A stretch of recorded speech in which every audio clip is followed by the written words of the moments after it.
What does it even mean to be vulnerable or real, right? True Connection is a channel that, first and foremost, is about how to speak to girls, how to be able to get yourself to the point where you can approach girls, go on that adventure, right? Maybe you're single, maybe you're not happy with what you have, and maybe you want to have something more real, right? But there's different ways to get into that. But vulnerability is really a cornerstone. It's really the center of what this is all about, right?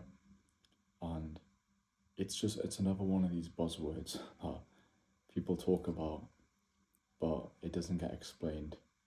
It's like, oh, men need to cry more, right? Or men need to do this, and these things, they're not all the same. Crying more doesn't mean you're more vulnerable, all right? Or like, I don't know, shouting more, getting more angry, right? There's a lot of traps that people fall into, right? And sometimes one emotion can cover another emotion. So, yeah, in terms of attraction tips or how to dress good, there's a lot of things out there. There's many things out there that tell you how to do that. And really, like, there's a lot of slush, slop, diarrhea, whatever you want to call it. Um, but I'm gonna show you a little bit right now how to get into that vulnerable side, right? And it is a semantics game, but there's a difference between vulnerable from a place of strength and vulnerable from a place of weakness. Vulnerable from a place of weakness is obviously a kind of helpless. You're vulnerable because you don't have the energy to hide what you feel. You're kind of at the mercy of your feelings. You're kind of reactive, right? You're vulnerable. It's like sometimes you might see some guy in the street and he's just like he's having a hissy fit, right? Technically that can be vulnerable, but it's not very attractive. It's not coming from a present place. Ideally, your vulnerability comes from being present, and also you don't have any kind of agenda. Like when I'm on the camera with you, I'm not trying to get you to feel anything or believe anything because of the way I'm acting, right? So let's get into it because here are my honest thoughts. Okay, my honest thoughts is that I still don't really understand why the iPhone has two circles as the cameras. I still don't quite understand that. It doesn't make sense to me. Like I'm like, am I looking at the big one or the other one? That's one thing that always makes me feel confused, right? As I'm speaking. The second thing is I actually I really don't like wearing glasses sometimes. Like I feel kind of exposed when I wear glasses. And I always used to look at people who had glasses on at school. And I never used to think they were nerdy or anything, but I kind of used to think like, oh, like that must be annoying. Like you have to bring them everywhere and you can't see words and you can't see faces and whatnot. And then here I am wearing them and I kind of don't. It's weird because you put them on, but then in some ways you feel more vulnerable because then it's almost like you're signaling to people, like genetically speaking or something like, oh, I have inferior eye strength, and you can't really get in the army and stuff like that with inferior eye strength, or you're probably less likely to be able to defend, right, or survive if you lose them. It's kind of like a stigma attached. So that feels weird. And like a lot of times I'm having a conversation, I always like take the glasses off. I still do it now. Like even after so many conversations and chats, it's been like an internal problem. And I still haven't um, dealt with that. I still haven't because it like gets rid of this cool image. Like you think like guy, glasses cool. So I'm still a sucker to these kind of these messages, right? And yeah, that's one thing, especially coming on camera, right? It's kind of weird.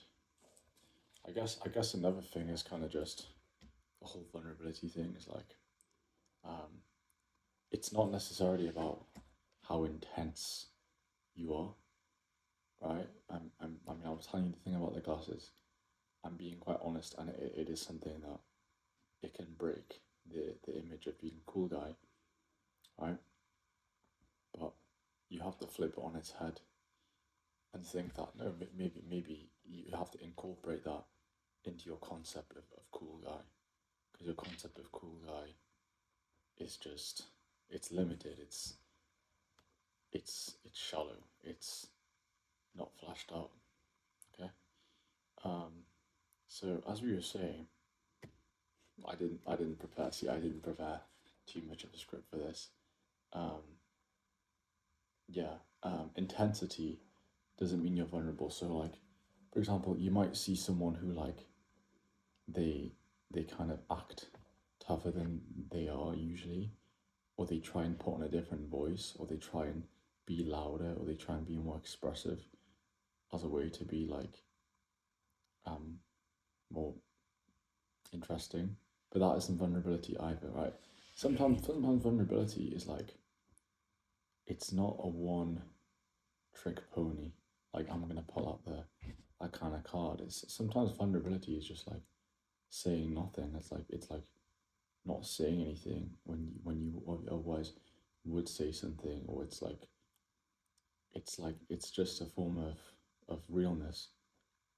And there's so much fakery going around that it's hard to do that, right?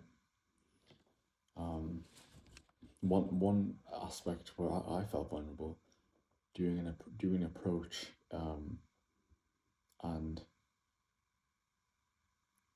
I have to expand on the point before of, we talked about vulnerable from a weak place or a strong place.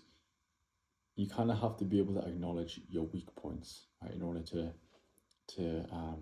integrate vulnerability into like a more masculine approach, a more masculine frame. Okay. But one vulnerable approach I did is kind of when you there was a girl last week who, she seemed very visually intimidating and kind of very intense, like the dark kind of the emo look, someone like with tattoos, and she seemed like less bothered and more numb, a bit more, you know, you have the idea. And normally when you see girls like that, like in my head, when I see girls like that, you feel like you have to one up them. You have to show you're more dominant or more this or more whatever, right? And instantly that's taking you away from vulnerability. And I'm laughing because like I'm recognizing something that's true. And yeah, and but like when you're doing that, like, and a lot of guys, they probably, they can sleep with a girl that way. Maybe they can, get a girl on a date that way. But you're putting in a lot of effort to not feel that, right? And as much as we don't want to be squeamish and timid and like scared. You don't want to kind of overcompensate that weakness to be like overly like icy and detached and not bothered and unemotional. So like you'll see it in your kind of game, like why your vulnerability lies in terms of like which girls you don't want to approach, right? It's like that's a good place to start in terms of how to um, kind of get the mirror of what you need to work on and look at. And so when I approached this girl, I wasn't. It's weird, but I wasn't necessarily flirting with her too much. I was a little bit, um, and I was still making eye contact and all those things. But it's weird because that was something that I'm still conditioned to feel weird about. Um, it's like I wasn't able to just have like a normal chat and just like be myself and not be like the overly flirty, overly cool headed guy, right? And be able to sink into that, that's really where the gold lies, like in terms of having a true connection. And it's wrong to assume that, say, that girl would not like that, right? It's just you have to be able to put presence and um like decision into that. Like I'm choosing to present myself as I am, right? You're not adding so many layers. You're not concealing yourself. Um, but these are a few things in terms of like, if you clues, and you have to look at like what clues you can use, or what situations are you doing the opposite of what you feel, or you're trying to like mask like a fear or insecurity, and then you can kind of find out how it is you can get that real self out of you, whilst also acknowledging that sometimes you might want to behave in a more dominant way, or more charming way, right, over time. But it's like a paradox, and these things are quite difficult to explain for guys that just have it in their head where it's like they're trying to, the least thing they're trying to do is be vulnerable. The most important thing is like they're trying to be loud and funny and all this shit. But you have to balance. You can't have it all, right? And you can't. It's not as if you're doing one thing. You might be more likable if you do one thing versus the other. But this is a good start.